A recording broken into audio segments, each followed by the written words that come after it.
Hey guys, my name is Carla Grace. I am a full-time wildlife artist and I'm going to give you access to a really great section of my tutorial that teaches how to paint hyper-detailed rhino horns.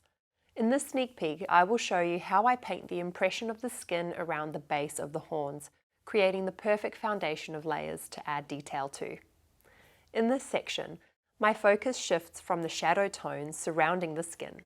I will add depth and texture, layering different shades and use glazes to enhance warmth and shadow.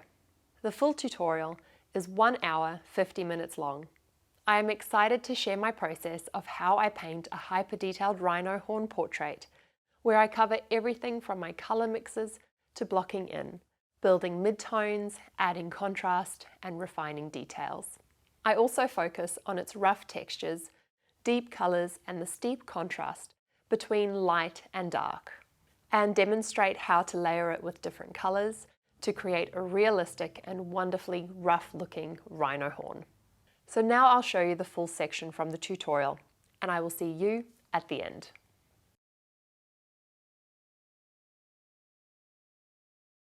My main focus for this next section is going to be the surrounding shadow tones of the skin, which will slowly fade away as we paint more of the horn, which will become more golden light tones. So this is going to be a relatively short section because, like I said, I'm not focusing on the skin. As much as I would like this to be both a skin and horn tutorial, it is a better use of time for me to just focus on one element and do it really well. So let's create a lighter tone, similar to what we had at the top. That was a tone that this one on the side here. So let's create a slight light version of it, moving away from what we've got in there. Let's make it a little bit pink using burnt sienna. And let's apply it to the surface of the painting first before we judge what we need to do. I really like it. Showing the tones from underneath quite strongly. So remember, dry brushing. We're on skin, not horn. So let's do some dry brushing over here and make sure that we're really blending into the lower layers so that the softness around each mark is like a feathery effect. And this tone sort of peeps around the corner here, right at the base of this first horn.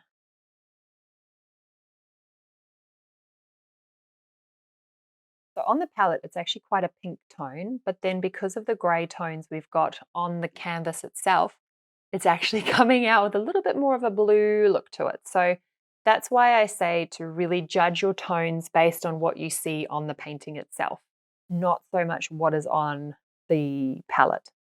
All right, a slightly darker version of that is in order now as we get closer and closer to the section where we have the deepest contrast. I'm just dry brushing that in, blending all of these layers together. Most of the time, these kind of animals will have very wet and dry patches of skin. So there'll be quite a lot of change quite quickly between tones and values. So it gives us a fair bit of freedom when working with these tones because we can skip and hop between cool and warm quite regularly with it really not having that much impact on the overall look. In terms of getting it right or getting it wrong, we can go back and forth quite freely and it'll be fine. So just watch as I dry brush this tone into the rest of the section of skin, which will bring a little bit more texture and variety in the tones that we're going to be working with.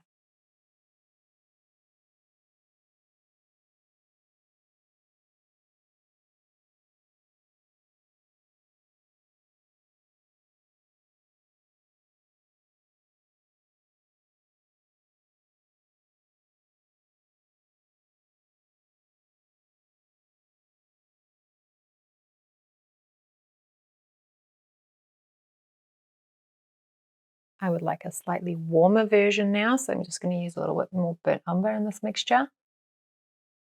I think I'm going to need to come in with a glaze over this with burnt umber to really enhance that warmth there that I'm wanting to see.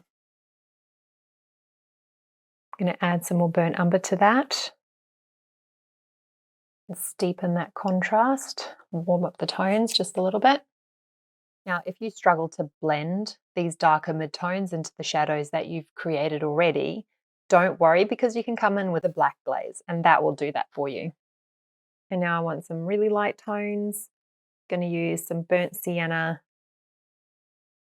And what else does it look like it have? Whatever was on my brush. So that grey tone mix. And I'm just going to allude to the fact that the sun is hitting this part of the face.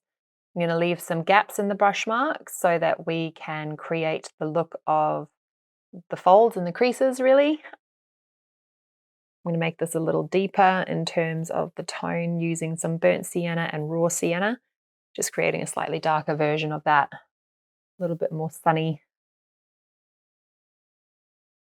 And we're going to get a little bit of reflected light on that skin on the lower part of the fold. So bring that light tone underneath there. Going to bring a little bit of this light tone into the base of this horn. Using the texture of the filbert, the brush itself, it's starting to get a little bit frayed. So I'm using that to create the little dimples in the skin. And I'm using the golden tones from what we just created. As you can see, it's allowing me to create this broken up look. You can use your round size 0 for this. It doesn't have to be the filbert. Just quickly going to bring this tone to the top of the head, just to make that appear a little bit more finished.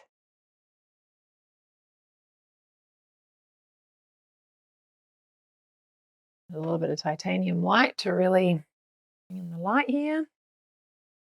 Right. Very basic finishing here, guys. So I will find it very hard to walk away and leave it as it is. I'm going to need to. So I'm going to bring in a few dark marks around here again. Actually, I'm going to bring in the dark marks using a glaze. The glaze is the same as what we did before, using burnt umber and glazing medium. Same rule applies for oil painters, so see how you're going. And this burnt umber is going to bring in a lot of warmth into this area here. I'm going to make mine just a little thicker, make the stronger color come alive a little bit more. Again, it's skin, so do some dry brushing to blend that glaze in. Use your finger if you need to really push those colors together.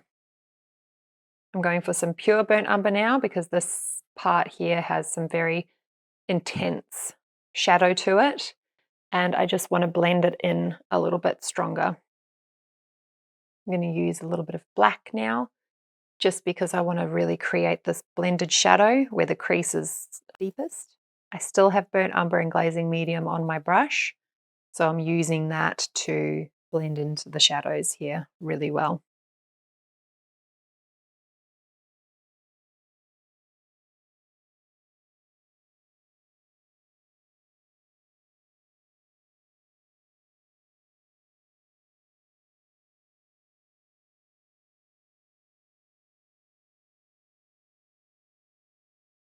Add some finer lines here and there, just to give the last little bit of impression to the skin.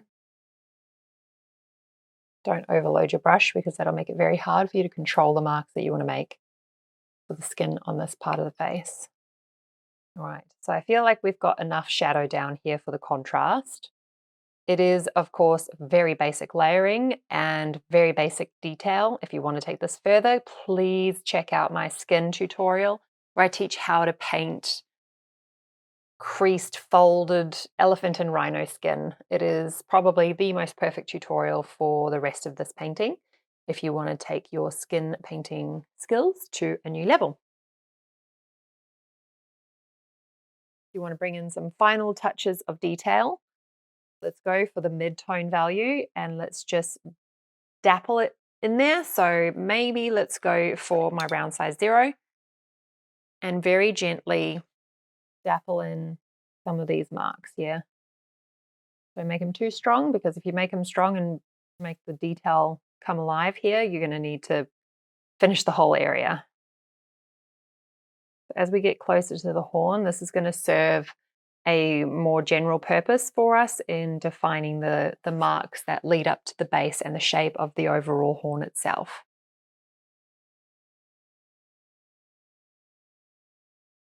And just warm up those tones just a little bit, a bit more of this highlight that we created. And you can really go down the rabbit hole with this, can't you? I'm just dabbing on a little bit of light marks just to flatten out this area. Putting a little bit more light down here.